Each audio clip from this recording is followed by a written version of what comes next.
خودتون معرفی می‌کنید؟ بسم الله الرحمن الرحیم. مسعود اعتمادپور هستم یا غلام علی اعتمادپور، اهل دسفو، استان خوزستان. چرا دو تا اس داری؟ به خاطر اینکه پدرم اسمو گذاشته بود مسعود، بعد پدر بزرگم گفته بود اسم اینو چی گذاشتی؟ پدر بزرگم علی اسمش بوده، گفته بود مسعود، گفته بود نه این اسمش باید غلام علی باشه، هم غلام علی شد هم مسعود. الان تو شناسنامه کدومه؟ مسعوده. ولی غلام علی صدات میکنن. غلام علی صدا میکنن. حالا ما بگیم غلام علی یا بگیم مسعود؟ هر کدوم راحت‌تری. آقا غلام علی، عرض کنم که سواد چقدر، مدرک تحصیلی چیه؟ اول راهنمایی هستم.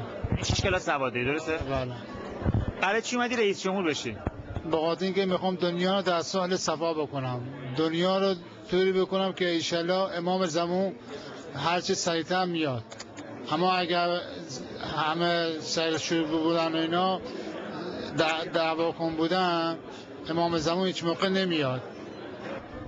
خدمت رو عرض کنم، من به خاطر اینکه به دین عرفانی رسیدم، بهم گفتن و اینا، به دین عرفانی رسیدم، با دینم میتونم، با دین و ایمانم میتونم دنیا رو در سال صفا بکنم. رابطه بین عرفان و سیاست چیه؟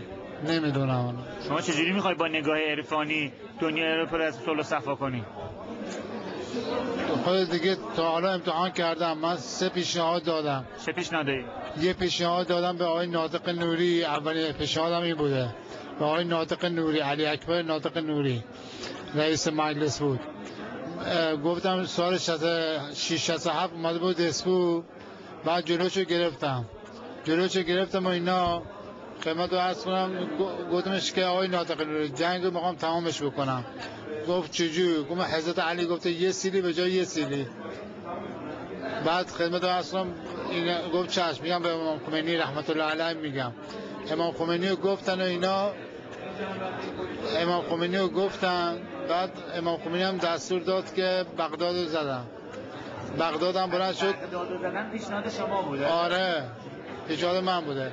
بغداد رو زدن، بعد بلند شدن تهران رو زد با موشک یه متری نه 9 متری. دسپور 9 متری بوده. موشکای 9 متری دسپور یه متری ها رو میزد تهران. موشک یه متری زده بود تهران، با خاطر اینکه خرجشو زیاد کرده بودن تا برسن تهران. 9 متری نمیرسه تا تهران. بعد خلاصه قیمت دارم اینجوری شد که کربلا وقتی بغداد زدن جنگ تمام شد. دوست داری رئیس جمهور شدی مسعود صدا کنن یا غلام علی؟ غلام علی. خودت به کی رأی میدی؟ آقای رفسنجانی. اگه رئیس جمهور بشین آدمایی که من میگم توی کابینت میذاری؟ آقای خاتمی چه پستی بهش میدی؟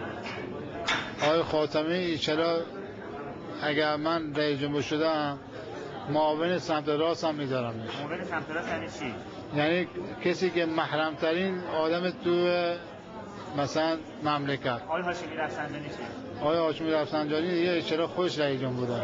احمدی نژاد چی؟ احمدی نژاد نمیشناسم. نمیشناسم. قالیباف چی؟ هم نمیشناسم. قالیباف هم نمیشناسم. نه. لاریجانی چی؟ آقای لاریجانی چرا میشناسمش؟ چه پستی بهش میدی اگه رئیس جمهور شی؟ ان شاءالله بره داخل دوباره شبکه صدا سیما. به داخل شبکه صدا سیما کنه. به مسئول شبکه صدا سیما بوده آقای لاریجانی. دوباره بره جا خودش. دوست داری برگردی جای خودت؟ آره. چرا؟ با خاطر اینکه تلویزیون خیلی به قول خودمون برنامه‌اش اینا با معنا بودن، با تقوا بودن. الان که اومده تقواش رفته؟ تقوا نرفته ولی خب خوبه هم، اما به خوب لاریجانی نمیرسه. سرداری؟ خسته نباشی. سردار سپاه هستی؟ فرمانده هستی؟ دیگه کدوم منصبه؟ کدوم کجا هستی؟ نیرو قدسی هم با بیرون پیش شده. نیرو قدسی هستی؟ اگه چی اومدی رئیس؟ اینجا بگم که از کجا باید بگی؟ محرمانه است. اگر محرمانه است چرا گفتی؟ برای شما گفتم، نگفتم دوربین بگی. شما که دیدی من دوربین داشتم، میکروفون دستم بود. حالا اونو کاتش میکنیم. کاتش کنیم؟ یه سوال ازت میکنم دیگه چی ازت نمیپرسم. اگر رئیس جمهور شدی اولین کاری که میخوای بکنی چیکار میکنی؟ فساد اخلاقی که جوونا دامنگیری شده اینا رو همشون از بیخ میکنن. چه جوری؟ یه تشکیلاتی به وجود میارن، مثلا یه بریگارد آهنین. پسر بزرگت میخوای وزیر چی بکنی؟ من پسر بزرگم میخوام وزیر مسکن کنم، چرا وزیر مسکن؟ برای اینکه به رفع مشکل مسکن مردم باشه، برای اینکه زرش کشیده از خودش. گوش بدی؟ خونه نداره؟ نه خونه نداره. 50 سال ما اجاره نشینیم. الان خانوادت خبر دارن اومدی برای انتخابات ثبت نام کنی؟ بهشون گفتم. چی بهت گفتن؟ خندیدن. پس خانواده دادم خودم خندم میگیره.